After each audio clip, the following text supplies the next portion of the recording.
स्वागत है आपका आज फिर से नए टॉपिक और एक नई वीडियो के साथ। तो फ्रेंड्स, आज का जो टॉपिक रहेगा वो है आर्टिकल्स, जो आप लोग बचपन से पढ़ते आ रहे हैं और आप लोगों को लगभग उसका ज्ञान होना चाहिए। तो फ्रेंड्स, आप लोगों ने क्या पढ़ा है और मैं आपको क्या बताऊंगा, चलिए हम लोग चलते हैं बोर्ड पर और आपको समझाते हैं किस प्रकार से हम लोग बचपन से क्या पढ़ते आ रहे हैं और मैं उसको बताऊंगा आपको क्लियरली, जो आपके यूपी बोर्ड से रिलेटेड किसी भी कंपटीशन जॉब में भी आपके लिए काम में आ सकता है।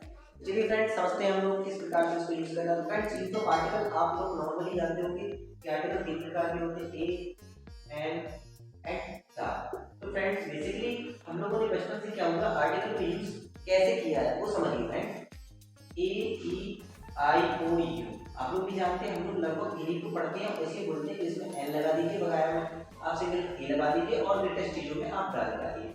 इसमें आप वॉवल्स भी यूज कर लेते हैं, नॉर्मली यूज करते हो इसको बड़ी चीजों में। तो फ्रेंड्स, ये सभी चीज इस तरीके से काफी हद तक रॉन्ग है, काफी हद तक रॉन्ग मानी जाती है। तो फ्रेंड्स, ये तीनों का मैं आपको सही सही उपयोग करना सिखाऊंगा और आप कभी भी नहीं भूलोगे और लगभग आपकी जॉब से रिलेटेड, यूपी बोर्ड से रिलेटेड हर प्रकार की इंग्लिश में आपको यूजफुल रहेगा और कभी आप भूलोगे भी नहीं। तो फ्रेंड्स, चलिए हम लोग समझते हैं कि आपको किस प्रकार से याद रखना है और कैसे ये हम लोग काफ़ी गलतियां पढ़ते आ रहे हैं और इसमें क्या नया कुछ मैं बताऊंगा। तो आप वीडियो के लास्ट तक जरूर रहना, आपको नया सीखने के लिए अवश्य मिलेगा। तो फ्रेंड्स, आपको बता दें कि नया क्या मिलेगा, तो चलिए मैं आपको बताता हूँ। सबसे पहले फ्रेंड्स, हम लोग समझेंगे ए। तो नॉर्मली फ्रेंड्स, मैं सही रब कर दे रहा हूँ और सबसे पहले मैं आपको ए समझाऊंगा। तो फ्रेंड्स, ए का मीनिंग तो आपको पता होना चाहिए। अल्फाबेट्स 26 होती है, 5 माइनस करेंगे 5 वोवल्स निकल जाते हैं, 21 बचते हैं। तो फ्रेंड्स, 21 जो कॉन्सोनेंट्स मिलते हैं जिसको हम व्यंजन बोलते हैं, ठीक है, इंग्लिश में कॉन्सोनेंट्स बोलते हैं। तो फ्रेंड्स, अधिकतर कॉन्सोनेंट्स में ए लगते हैं, जैसे ही इज अ बॉय, ठीक है friends, this is a car. इस तरीके से आप ए का उपयोग करते हो। अब फ्रेंड्स समझना, ये तो बेसिकली आप 20 वर्ड्स कॉन्सोनेंट्स में इतना व्यंजन में आपका इसका यूज कर दोगे। फ्रेंड्स, आपको मैं बता दूं कि एन सबसे बड़ा टॉपिक लगेगा आपके लिए। अब एन का कहाँ यूज करना है और कहाँ एन नहीं लगता है, मैं आपको दोनों बता दूंगा। तो फ्रेंड्स, इसको रब करके ये समझ गए होंगे आप। नॉर्मली कॉन्सोनेंट में ए, जैसे ई लगा हुआ है, आप बेसिकली कॉन्सोनेंट में यूज कर सकते हो। अब फ्रेंड्स, अगला जो टॉपिक है, ये आपका जो आर्टिकल है, इसी में आप देख सकते हैं एन है, ठीक है ना। ये तो आप समझ रहे होंगे। अब एन का उपयोग फ्रेंड्स आपको पता होना चाहिए, ए ई आई ओ यू, अब बेसिकली इसमें यूज किया है फ्रेंड्स, ठीक है, सही रहता है। बट फ्रेंड्स, हम लोग क्या गलती करते हैं ओ और यू में, जो मैं आपको क्लियरली, ये तो आप लोग मुझसे सही कर निकलता होगा, इसमें क्या रहता है तो समझिए। फ्रेंड्स, हम लोग जब यू, तो आप देखना इसमें सिर्फ साउंड का सिस्टम चलता है, वॉइस, ठीक है ना। ये वॉवल वॉइस पर डिपेंड करते हैं, आवाज स्वर निकलना चाहिए, यू। अब फ्रेंड्स, यूनिवर्सिटी की स्पेलिंग यू से आती है, ठीक है ना। यूनिवर्सिटी की स्पेलिंग यू से आती है, ठीक है ना। यू इस प्रकार का, तो इसमें कोई भी वॉवल्स तो आ नहीं रहा है यू।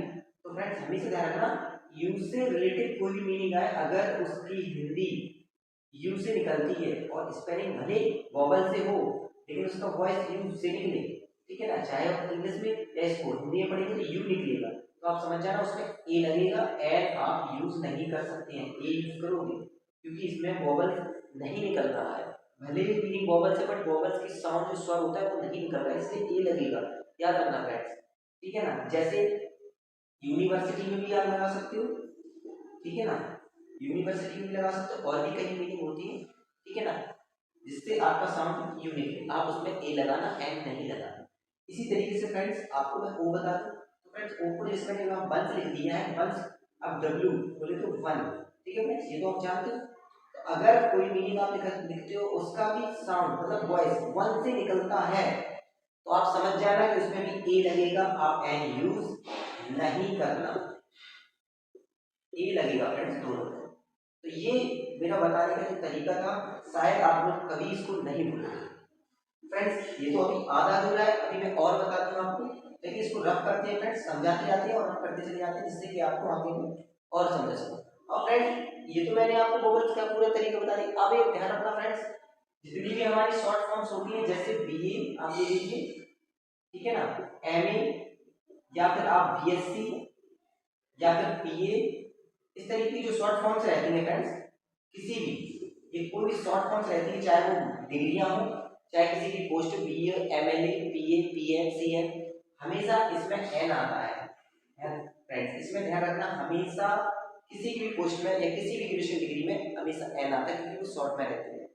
ठीक है फ्रेंड्स, चाहे वो बीए हो, अदरवाइज एमए हो, बीए हो, कुछ भी हो, तो इसमें हमेशा एन का उपयोग करना फ्रेंड्स। ये नहीं देखना आप इसमें कि वॉवल्स क्यों नहीं है, ये वॉवल्स से कोई रिलेटेड नहीं होता है। बीए मैंने बोला था आपको कि वॉइस वॉवल्स निकालना चाहिए। ये अधिकतर ये जो हम फॉर्म से लिखते हैं, बीए होगा, एमएलए होगा, सीएम होगा, पीएम होगा, इसमें अधिकतर ए एन ही यूज करना। ओके फ्रेंड्स, इसके बाद फ्रेंड्स चलिए मैं आगे और बता दूंगा। अगर एच, एक एच का निकलता है, एच में अधिकतर क्या होता है कि अब जैसे मैंने यहाँ पर लिख दिया हॉनर, ठीक है ना, ऑनेस्टली, ऑनेस्टली, अब ऑनेस्टली और हॉनर में अधिकतर हम जब इसका साउंड निकलता है तो आपको पता होना चाहिए स्वर पहले आ जाता है, मतलब वॉवल शब्द जो होता है वो पहले आ जाता है ऑनेस्टली। तो हमेशा एच का जो भी साउंड सिस्टम निकलता है, कभी भी वर्ड लिखना, अगर उसका वॉइस स्वर वॉवल्स में निकलना चालू हो जाता है तो अधिकतर ए एन यूज करना, नॉट ए यूज नहीं करना। आप कॉन्सोनेंट समझकर आप इसमें एल लगाओ, क्योंकि हॉनर जैसे लिखे हैं ओ की मात्रा अधिकतर वॉवल्स होने लगता है, इसलिए एल लगाना, ए नहीं लगेगा। ठीक है फ्रेंड्स, तो इस तरीके से फ्रेंड जितनी भी इसमें कठिनाई होती है मैंने आपको बता दिया है। यू डब्ल्यू यहीं पे मैं पूरा बता दे रहा हूँ। डब्ल्यू से मतलब वन, यू से मतलब यू, आप इन दोनों में क्या लगाओगे, ए लगाओगे। वॉवल्स मैंने आपको बता दिया, इसमें एल लगाओगे क्योंकि स्वर निकलना है, और बताया आपको मैंने पीछे जो रफ किया था आप समझ गए। ठीक है फ्रेंड, चलिए इसको रफ कर देते हैं फ्रेंड्स। अब आपका लास्ट जो बचता है वो है फ्रेंड्स द। तो आपको मैं बता दूं कि दा का प्रयोग किस प्रकार से किया जाता है। तो फ्रेंड्स जैसे हमारा धार्मिक स्थल होता है, कोई भी प्लेस, नदियां होती हैं, ठीक है ना, रिवर्स, ठीक है ना, या फिर कोई भी डायरेक्शन होती है,